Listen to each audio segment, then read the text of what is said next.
Hello friends and enemies, and welcome back to another video. Today we are going to be discussing the Backrooms once again for my ultimate Backrooms theory, if you will. This is the third part in the series, so if you haven't watched the others, I will have them linked in the description down below. But if you're too busy to watch those, here's a quick overview of what I've covered so far. The counter entities are humans from the future that have been mechanically augmented and willingly enter the Backrooms to destroy other hostile entities that they encounter. They are at odds with other large groups of interest within the Backrooms, that being the Major Explorers Group and Almond Water Inc. They are at odds because the counter entities seek to rise to power within the Backrooms so that they can enact a mega extermination of the entities within the Backrooms. You see, time works differently within the Backrooms. Time passes about 10 times slower within the Backrooms, and the Backrooms exist within a void, where it's always the same time. This means if a person enters the Backrooms in 1990, and another person enters the Backrooms in 2152, they still have the possibility to meet each other, since the time that you enter does not matter, since once you are inside the Backrooms, you are essentially inside an infinite pocket dimension where it's always the present. Now moving on to the rest of the theory, the purpose of this mega extermination of the entities within the Backrooms. I'd like to ask you a question. How do you think all these variety of hostile entities came to be? Were they born, or were they made? I believe that they were made. I believe that the hostile entities within the Backrooms were made from the Wanderers themselves, not on purpose obviously, but due to an infection that lurks within the Backrooms. Now, what type of infection is it? Is it parasitical, viral, or fungal, or something else completely different? Well, I believe it is fungi infecting Wanderers through spores. These spores had the ability to mutate Wanderers into the wide variety of entities that we encounter in the Backrooms. In the 13th incident report regarding the counter entities, when 3 MEG operatives, MEG standing for Major Explorer Group, terminated 2 squads of counter entities, only to lose all contact with the rest of their group 3 hours later.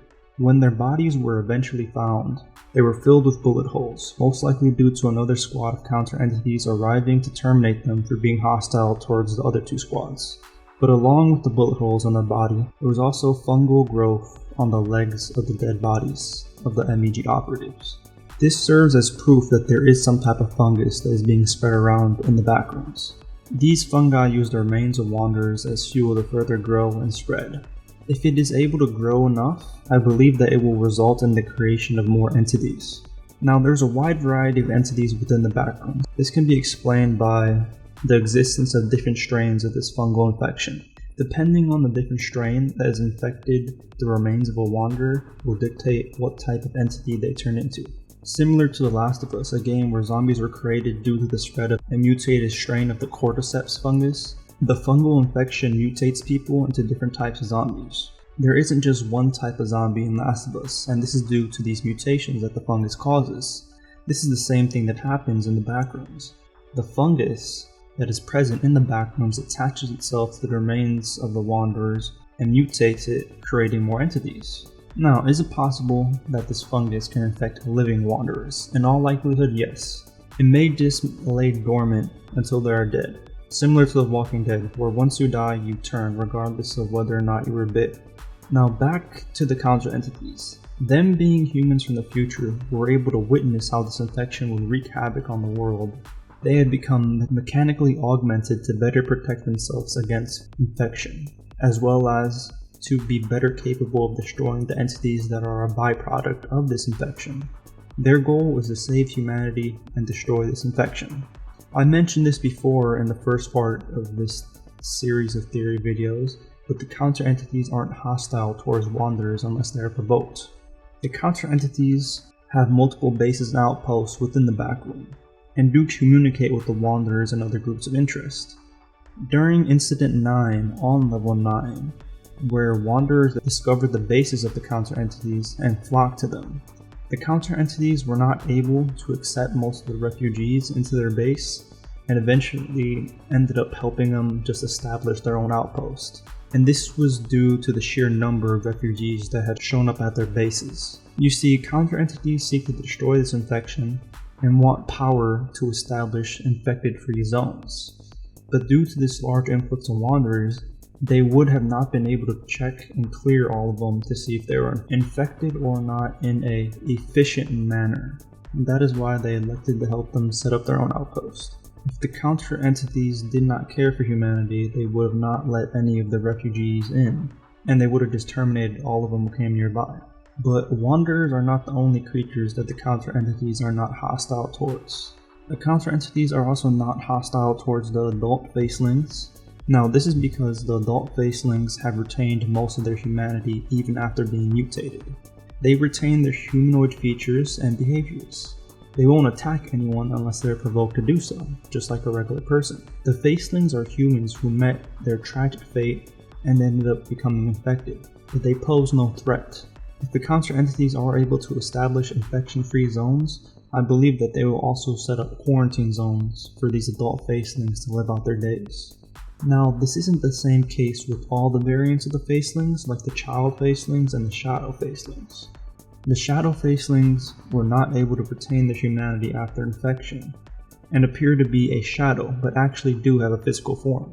They are extremely hostile. They basically embody the psychological shadow of a person. If you are unfamiliar with this term, it is used to describe the dark side of a person's personality. All the dark and negative thoughts and feelings that a person has is referred to as their shadow. So it makes sense that the physical embodiment of that being the shadow facelings, would be hostile towards all. Now, in regards to the child facelings, they are more of a wild card, as they are mischievous, much like regular children. While yes, they will often be hostile towards wanderers, that is not the case always. Occasionally, they will just try to scare or pull pranks on wanderers.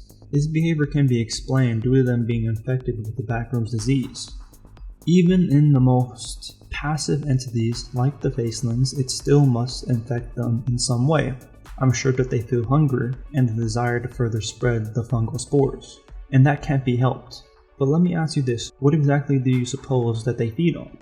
Well, wanderers obviously, unless they are able to obtain some other source of sustenance, but in the Backrooms, finding food can be an event that happens few and far between. The adult facelings, being adults, understandably must have higher levels of self-control, unlike the child facelings. So it makes sense that a hungry, cranky child that is infected with this disease that makes them crave wanderers and feel the need to further spread said disease would attack people or mess with them when they come across them. Otherwise, they behave how normal children would in their situation, being friendly towards other children, that being the child wanderers, and even seeking out an adult faceling if they are separated from the group. Because, much like any child, I'm sure being separated from a trusted adult in the maze-like structures of the Backrooms must be a terrifying experience. The counter entities will not hesitate to put down hostile entities. That includes the child and shadow facelings, because unlike the adult facelings who are able to keep their urges at bay, the children and the shadows lack the self-control and pose a threat to them and their goals. I theorize that if the counter entities are able to rise to power within the Backrooms, they will create larger bases that will be able to hold non-infected wanderers so that they can further expand those bases from that point on to the point where they can hold all the non-infected wanderers in a safe area. While they send out more tactical versions of the counter entities, like the military and SWAT variants, into the Backrooms to indiscriminately destroy all of the hostile entities and end the infection. The counter entities take this risk upon themselves for the betterment of humanity. While yes, they have been known to destroy some outposts, that has been the case in a few of the incident reports. This is most likely due to the lack of cooperation of the other groups involved. The counter entities want what is best for humanity, but are not willing to compromise since they have seen the destructive capabilities that the other entities can cause if allowed to escape. So they use force if deemed necessary. And if the wanderers or groups of interest refuse to cooperate, then they exterminate them, because the counter entities know more than the rest of the groups inside the Backrooms about the Backrooms. Once they achieve their goal of the mega extermination, it can lead to a bright future within the Backrooms. The Backrooms was originally designed to store excess items for the people of Earth, but was then later proven to be a dangerous place. But with the infection gone, the backrooms can be a beacon of hope for humanity. People can live inside the backrooms, peacefully solving some of the issues that are part of the overcrowding of the planet, as well as solving the original problem that the backrooms was meant to solve, that being storage. And that is the ultimate counter-entity backrooms theory. I'd like to thank M4 Sherman, the creator of the counter entities, for helping guide me while I have made this series of theory videos. I'd also like to thank you, the viewers, for sticking around and enjoying the content I make. Please be sure to leave your thoughts on this over-encompassing backrooms theory in the comments down below. Please leave a like if you have made it this far in the video, and make sure to subscribe if you are new to the channel, it means a lot. I'd also like to thank Nightingale Wednesday Nightmare for supporting me on Patreon. If you feel so generous as to support the channel as well, I'll be linking the Patreon down below. Make sure to check out the description box. I will also be linking the Discord, as well as other people who have helped me make this content, like kyunghee, who made the new music that I use in these videos now. His SoundCloud will be linked below. He's an excellent musician, so I highly recommend you check him out. And as always, it's been a pleasure to know y'all, but now I gotta go.